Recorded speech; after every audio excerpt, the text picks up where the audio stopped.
In my mind, there are two main reasons you'd want to create video content for your business.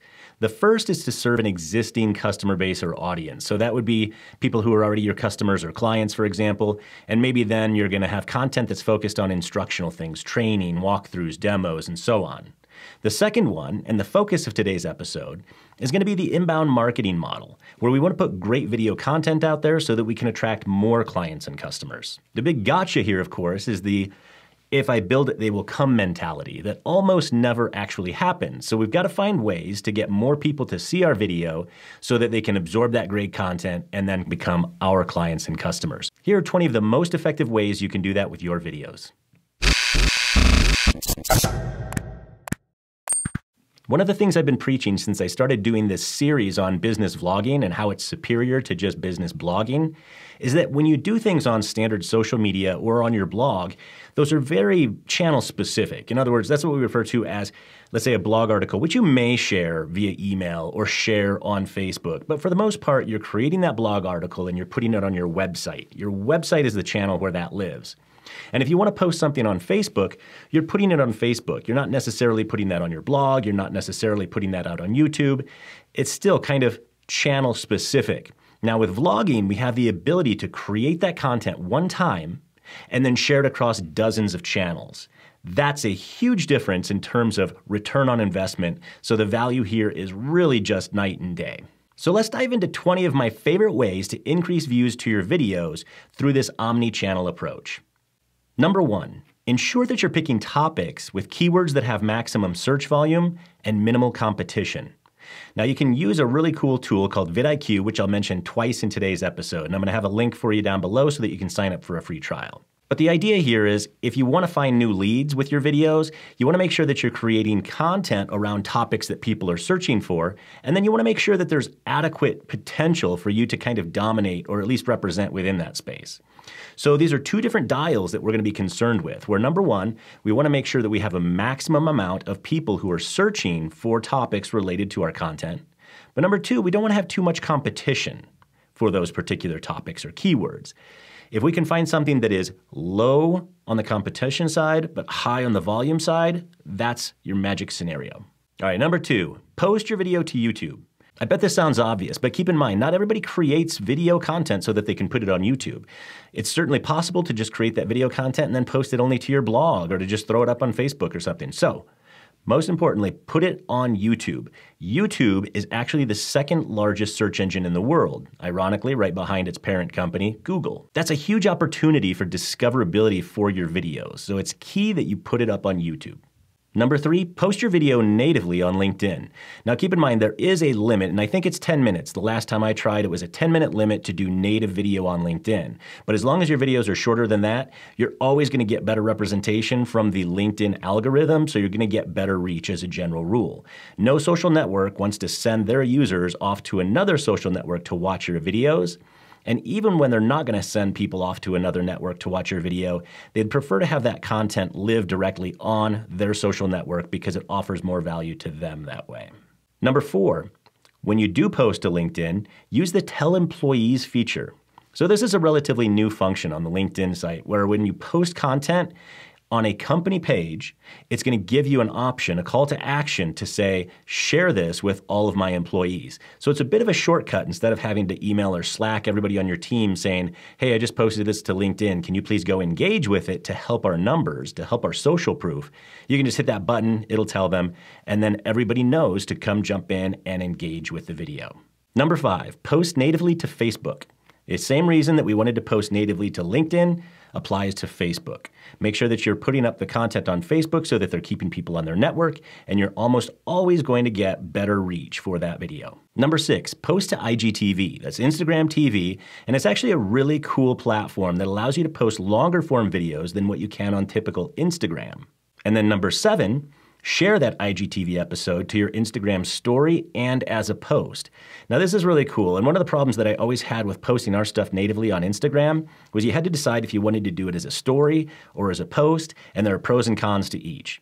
Stories do get really good reach, but only for a very limited period of time. So if you put 800 posts into your story on Instagram over the course of a year, somebody who now comes to your profile for the very first time, as a general rule, isn't going to see any of that content. Very few exceptions to that. But when you upload a video to IGTV, it then gives you the option to also share that in your Instagram story and as a post. So you can really get the best of all worlds with a single video upload to IGTV.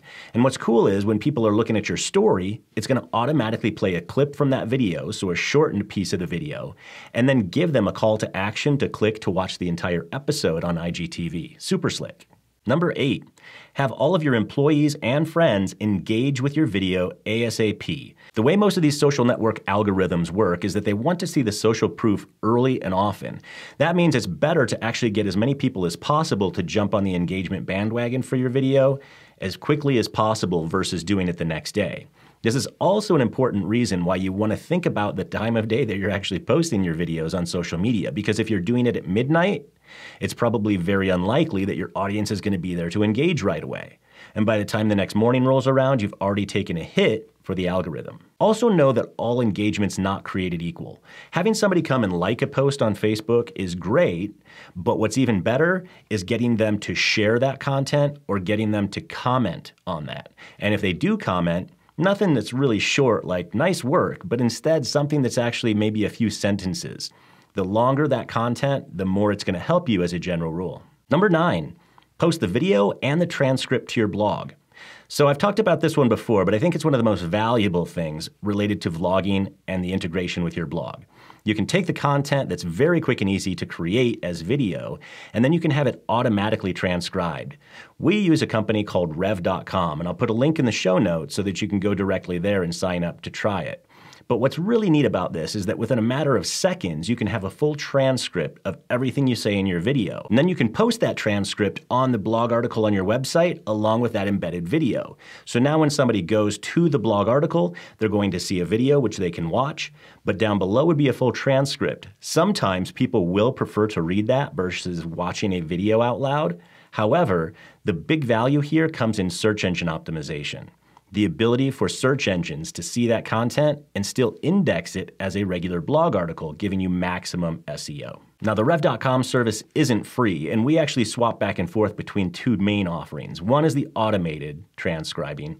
That one, the quality certainly needs to be proofread. You're going to need to make some updates to it, but it's a lot cheaper. The other one is the human transcription, which usually takes about 10 minutes for us to get one of our articles back, but they tend to be flawless. If you don't mind spending 10, 15, 20 bucks per article, then this is a really good way to go. Number 10.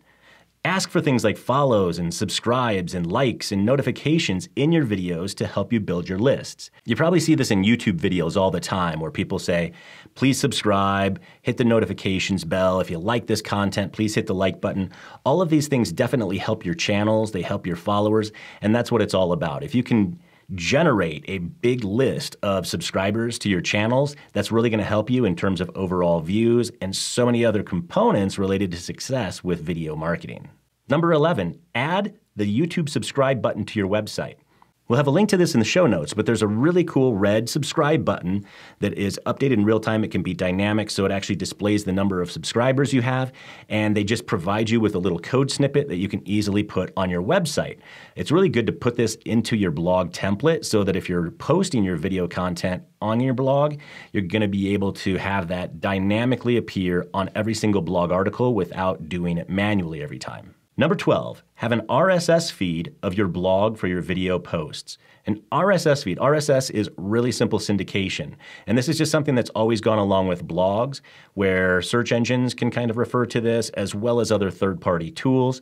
A lot of people used to use RSS readers to get their news so they could subscribe to RSS feeds, but you can use it for a number of things.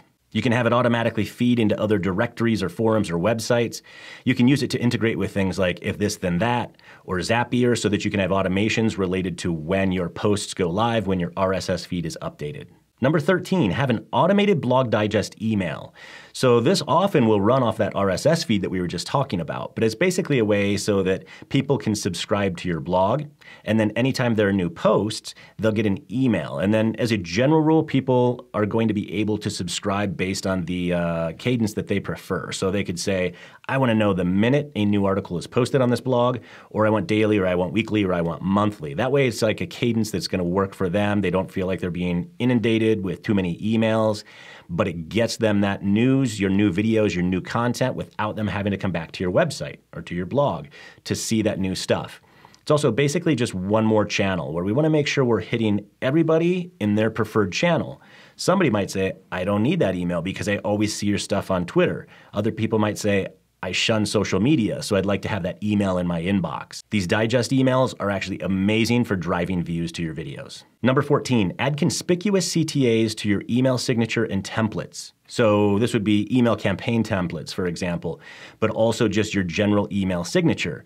If you look at mine, you'll notice that it says, I've started my daily vlogging again. Be sure to go here to subscribe and sign up for notifications and all that sort of thing. So anytime anyone gets any email from me, they're going to be prompted at the very bottom of that email message to check out my YouTube channel. And I know that I've seen a lot of people come through because of that. So it is effective and it's super easy.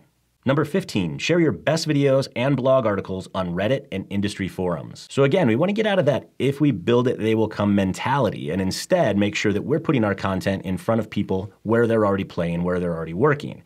A really great way to do that is to go to forums that are related to your industry or your solution and then share that content. So Reddit's one example, but it could just as easily be LinkedIn groups or Facebook groups or any other specific proprietary forum. Number 16, optimize your YouTube titles, descriptions, tags, and more using the vidIQ plugin. vidIQ has a really cool Chrome extension that you can install so that you can get all sorts of intelligence on your videos and your competing videos.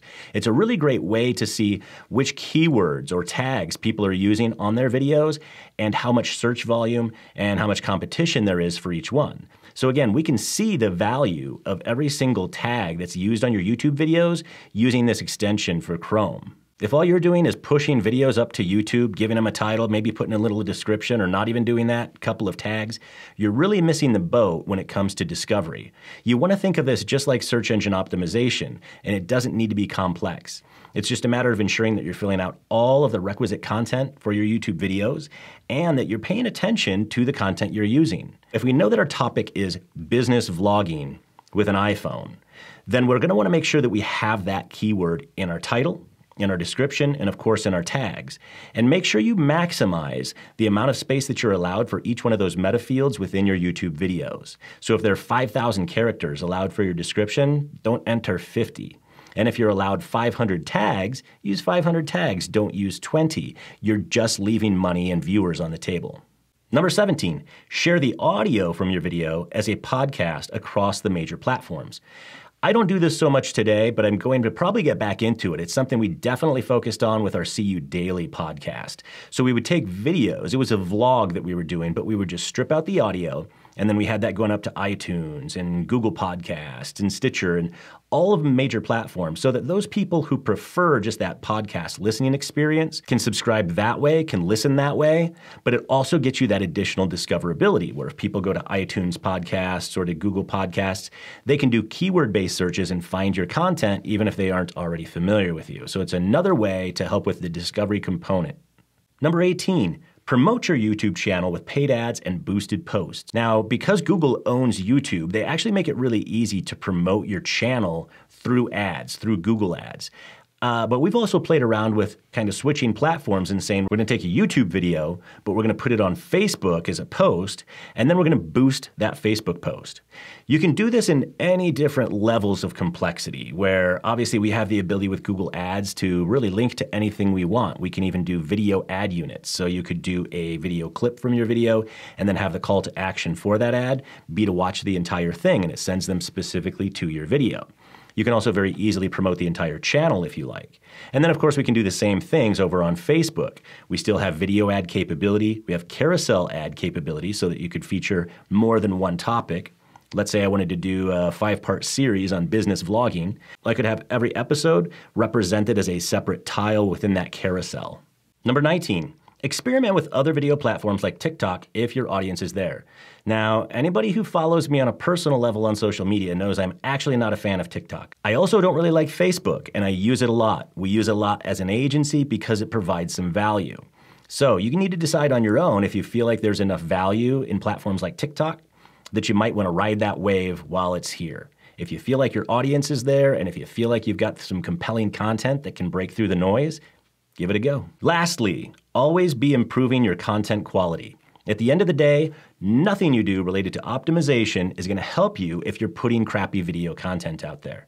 And I'm not just talking about production quality, even though those things certainly can help, but I'm talking about content value. Make sure that you're finding out what your audience actually cares about and that you're putting together solid information around that topic. If you combine great content with all of these tactics that I've outlined today, you're almost certainly going to have a win over time. So just remember, video marketing is not an overnight play. Sometimes you can go a year or two before you really start to get some traction. Stick with it, be diligent, be consistent, and the results will come, I guarantee it. If you find these tips valuable, please subscribe down below, hit the notifications bell, like the video, and I'll see you in the next episode.